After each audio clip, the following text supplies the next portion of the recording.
dire que j'ai suffisamment parlé à propos des raisons qui m'ont poussé à me désolidariser de toute activité du mouvement pour la renaissance du Cameroun, que, je voudrais le rappeler, j'ai co-créé pendant que M. Maurice Kamto cela coulait tout doux au gouvernement. Nous travaillions. Je voudrais rappeler aux Camerounais qu'au moment où nous mettons en place le MRC, il était une question de sécurité nationale. Parce qu'il y avait, avant les élections de 2011, deux opinions. Sachant que le parti de mon cher frère Mouté allait faire le hold-up électoral, il y avait ceux qui avaient sollicité une troisième mi-temps à la rue, et ils ont perçu des soutiens et de l'argent pour ça.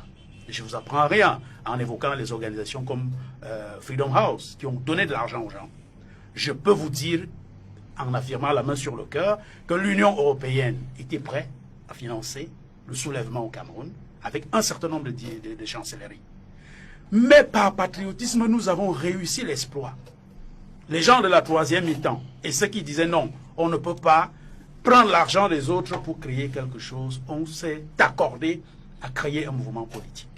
C'est pour ça que nous avons tendu la main à tout le landerneau politique. Lorsque nous faisions des réunions, le RDPC était représenté, du moins ceux qui sont dans ce parti-là et qui pensent progressiste.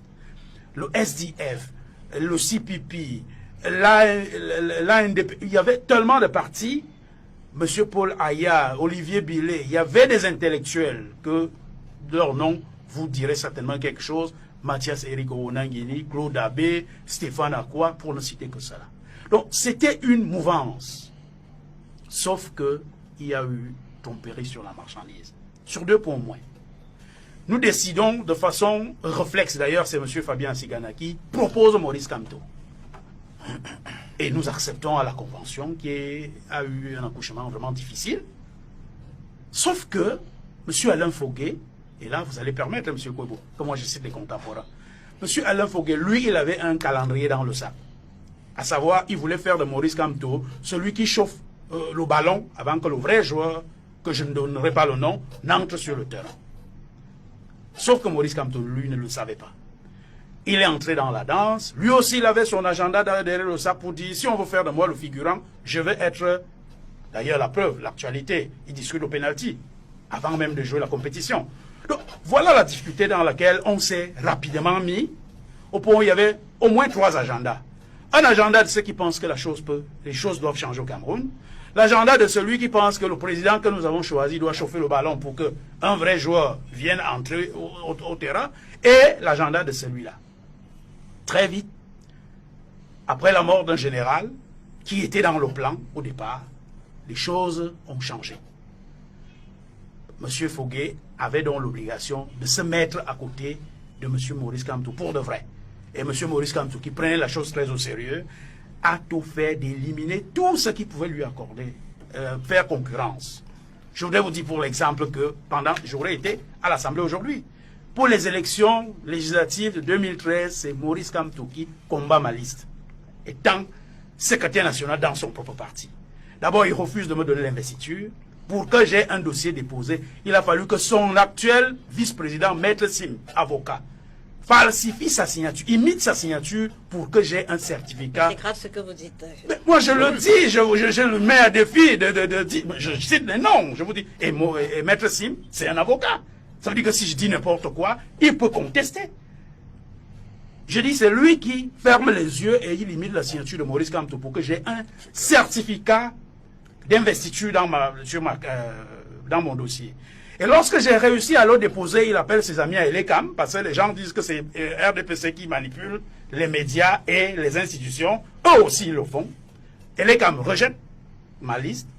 Je vais à la Cour suprême, je fais le recours. Pendant l'audience solennelle, le président de la Cour met mon dossier à délibérer. Parce qu'ils avaient rejeté pour non-respect de l'aspect genre. Sur une liste de 6 noms, il y avait 2 femmes. Je ne sais pas de quel genre on parle. Sauf si on avait vérifié, et là je vais être un peu grossier, vous me permettez, si on avait vérifié que les 4 hommes, enfin, que les 2 femmes avaient les couilles. Ça permettait vraiment. On ne pouvait pas. On a donc mis le dossier à délibérer. M. Maurice Kamto, ça veut dire qu'à délibérer, on passe à autre chose. Il demande la parole. Il se lève, on lui accorde la parole, le grand professeur et tout. Je remercie la haute cour pour avoir rejeté la liste de mon parti qui n'a pas respecté l'aspect genre, alors que le dossier a délibéré. Il est quand même un éminent juriste qui sait ce que veut dire un dossier à délibérer.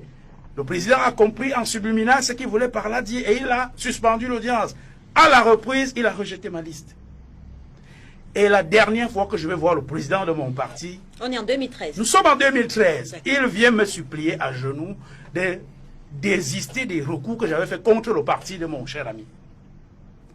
Quel intérêt un président d'un parti a-t-il à demander à son camarade militant de désister sur les recours qu'il a portés contre les listes de notre parti? Mais vous avez laissé que 5 années encore, c'est cool, on est en 2013. Vous savez, lorsque quelqu'un a la prééminence, c'est là où je voulais en venir, parce qu'il y a d'autres qui disent nous avons choisi la convention pour démissionner. C'est à la convention qu'on lave le linge sale.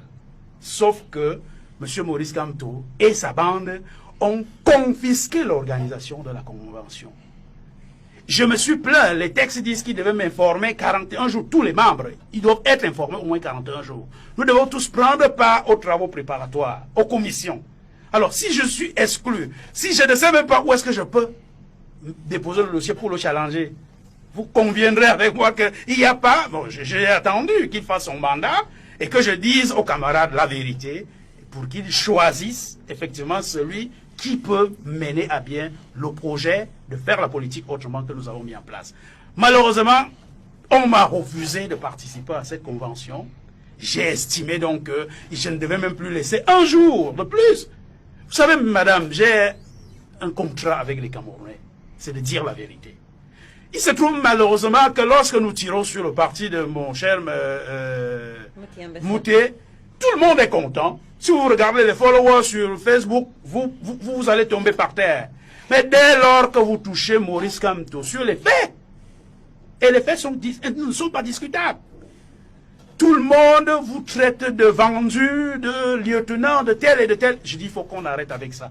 L'imposture doit s'arrêter dans ce pays. Si nous voulons que les choses changent. Si on affaiblit l'opposition, même le pouvoir, lorsqu'il entre en brousse, il ne saura pas. Il n'y aura pas quelqu'un en face qui peut venir lui dire que ça ne va pas. Et malheureusement, et je peux vous le dire aujourd'hui, pour terminer, il se trouve malheureusement qu'il y a des gens en prison qui pensent que M. Maurice Kamto leur doit des choses et qu'il doit tout faire pour prendre le pouvoir, y compris par le marché Mokolo, le marché Mbopi et le marché central de Yaoundé pour qu'ils les sortent de prison. C'est de ça dont il est question. Voilà le programme et ils vont marcher sur nous avant de s'en sortir. Si au moins ils pouvaient proposer quelque chose aux Camerounais, nous serons les premiers puisque nous avons été là. Je voudrais vous rappeler, ça c'est pour chuter, lorsque nous devrions créer le MRC, j'ai risqué ma vie. Parce que j'avais choisi entre aller à la conférence de création du MRC ou d'aller me faire opérer à l'hôpital un abcès appendiculaire. J'y ai eu infection parce que la soldatesque du pouvoir nous a enfermés au Hilton, vous connaissez l'histoire. Quand je suis arrivé à l'hôpital, c'était tard. Si je n'avais pas une épouse, médecin, je serais mort. Vous voyez, quelqu'un qui risque sa vie pour quelque chose, ce n'est pas une blague. Voir dans des kidams qui un beau matin vous disent que vous êtes le pion de M. Biya, comme si M. Biya avait besoin du pion. Jusqu'à la dernière minute, vous pouvez gagner l'élection, M. Biya décide de ce qu'on va lire. D'ailleurs, en 92, Dipa Damoile a dit, on m'a dit de dire. Et il a donc besoin d'avoir des pions.